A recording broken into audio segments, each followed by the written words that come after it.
আমার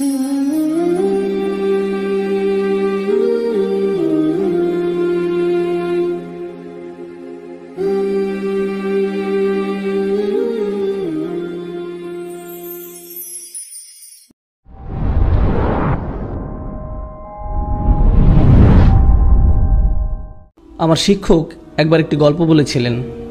এক ব্যক্তি তার ছেলেকে নিয়ে একটা পার্কে হাঁটছিল। তারা একসাথে হাঁটছিল।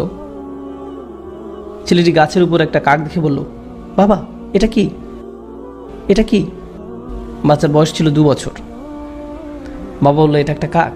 ছেলে আবার বলল, বাবা এটা কি? বাবা আবার উত্তর দিল, এটা একটা কাক। আচ্ছা ঠিক আছে বাবা, এটা কি? বাবা বলল, এটা একটা কাক। ও কাক, এটা কি? এটা একটা কাক। এভাবে 10 মিনিট ছেলেটি বাবাকে প্রশ্ন করে গেল। বাবা 30 বার উত্তর দিলেন। তিনি একটা ছোট ডায়েরিতে লিখে রাখলেন, আমার ছেলে আজ পার্কে হাঁটার সময় একটি কাককে নিয়ে 30 বার প্রশ্ন করেছে, যেটা ছিল পৃথিবীর সবচেয়ে সুন্দর জিনিস। 30 বছর পর, ছেলের বয়স এখন 2 বছর না, তার বয়স 32 বছর। বাবা ছেলেকে ফোন করলো, আমি কি তোমার কাছে আসতে পারি? ছেলে উত্তর দিল, বাবা এটা ঠিক দেখা করার সময় না। বাবা বললেন, আমাকে কিছুক্ষণ সময় দাও, আমার 10 থেকে 15 মিনিট দরকার, শুধু এইটুকু সময় হলেই চলবে। চলো গাড়িতে করে বের হই, তোমার সাথে কিছু ব্যাপারে কথা আছে। ছেলে বেশ বিরক্ত হয়ে, ঠিক আছে। বাবা আসলেন এবং গাড়িতে উঠে ছেলেকে নিয়ে পার্কে গেলেন। ছেলে মহা বিরক্ত হয়ে বলল, এসব কি বাবা, আপনি কি খুব দ্রুত বলতে পারবেন? আমার কাজ আছে। বাবা বললেন, শুধু আমার সাথে হাঁটো। তারা হাঁটছিল এবং গাছের উপর একটি কাক দেখতে পেল। বাবা বললেন, বৎস এটা কি? তুমি কি সত্যিই জানতে চাও এটা কি? এটা একটা কাক। ও বৎস এটা কি? ছেলে এবার প্রচন্ড রেগে গেল। এটা কি একটা খেলা? আমার কাজ আছে, ঠিক আছে? এটা একটা কাক, আপনি কি দেখতে পাচ্ছেন না? আমি গত মাসেও আপনাকে নতুন চশমা এনে দিয়েছি, আমার সাথে এমন কেন হচ্ছে? বাবা আপনি কেন এত জটিল? আমি বুঝতে পারছি না সমস্যাটা কোথায়। জাস্ট বলেন কি বলতে চান। আমি ব্যস্ত আছি, ঠিক আছে? বাবা তার ডায়েরির পাতা খুলে বলল, বৎস ঠিক এরকম একটা ঘটনা 30 বছর আগে ঘটেছিল। আমরা এই পার্কে হাঁটছিলাম, তুমি একটি কাক দেখেছিলে। তুমি 30 বার আমাকে এটার সম্পর্কে জিজ্ঞেস করেছিলে, আমি প্রতিবার হেসে উত্তর দিয়েছিলাম। আর এখন তুমি দ্বিতীয়বারও উত্তর দিতে পারছো না। আমরা আমাদের পিতামাতাকে কি দিচ্ছি? মূল বিষয় হলো, আল্লাহ প্রথমে নিজের কথা উল্লেখ করেছেন, তারপর পিতামাতার কথা উল্লেখ করেছেন। তোমরা নিজেরাই চিন্তা করো, তারা তোমাদের জন্য কি করেছেন এবং তোমরা তাদের জন্য কি করছো। এমন অনেক পিতামাতা আছেন, যখন তাদের সন্তান আইসিইউতে থাকে, তারা ছোট্ট গ্লাস বক্সের দিকে তাকিয়ে দাঁড়িয়ে থাকেন, যার ভিতরে শিশুটি আছে। দিন রাত 24 ঘন্টা হাসপাতালে শুধু দাঁড়িয়েই থাকেন, কখনো বসেন না, শুধু দাঁড়িয়ে থাকেন। ভেন্ডিং মেশিনের খাবার দিয়েই তাদের জীবন চলছে।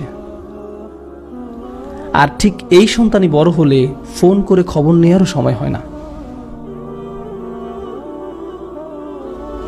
কত মা তার সন্তান ভূমিষ্ঠ করতে মৃত্যুর কাছাকাছি চলে যায়, আর এখন তার ফোনের উত্তর দেওয়া অনেক কঠিন হয়ে পড়েছে। আর এখন তাকে কি দিচ্ছেন? সারাদিন 2 মিনিটের মতো সময়। তাকে কিছুটা গুরুত্বপূর্ণ ভাবতে দিন।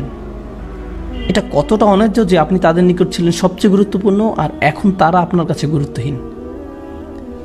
এটা কতটা ন্যায় বিরুদ্ধ। তারা এই যন্ত্রণা প্রতিদিন বয়ে বেড়ায় যে আমি আমার সন্তানের কাছে কিছুই না, আমি তাদের কাছে কিছুই না, আমি তাদের কাছে মূল্যহীন, আমার জন্য তাদের হাতে কোনো সময় নেই। কোনো কিছু আপনার কাছে মূল্যবান মনে হলে তাতে আপনি সময় দান করেন। বেশিরভাগ ক্ষেত্রে এই সময় আমরা পিতামাতার কাছ থেকে দূরে সরে থাকতে চাই। আপনি আপনার বন্ধুদের সাথে থাকতে চান, নিজের মতো করে থাকতে চান, মাতা পিতার সাথে থাকতে চান না। এই বদ অভ্যাসটা আপনিই বাড়তে দিয়েছেন, আর সময়ের পরিক্রমায় এটা আরও খারাপ হতে থাকবে। আমাদের পিতামাতা অনেক অনেক বেশি আবেগপ্রবণ, তারা খুবই রক্ষণাত্মক। এটা বুঝতে পারবেন না যতক্ষণ না আপনি নিজে পিতামাতা হবেন। আপনার বয়স 60 হলেও আপনি তাদের কাছে শিশু।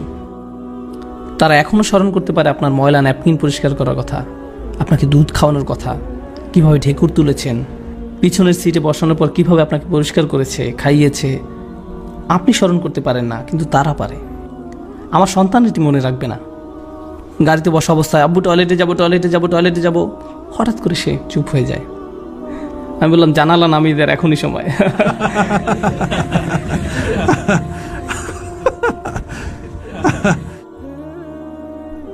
তারপর সে বলা শুরু করলো, আমি ঈদে কোন খেলনা পাবো।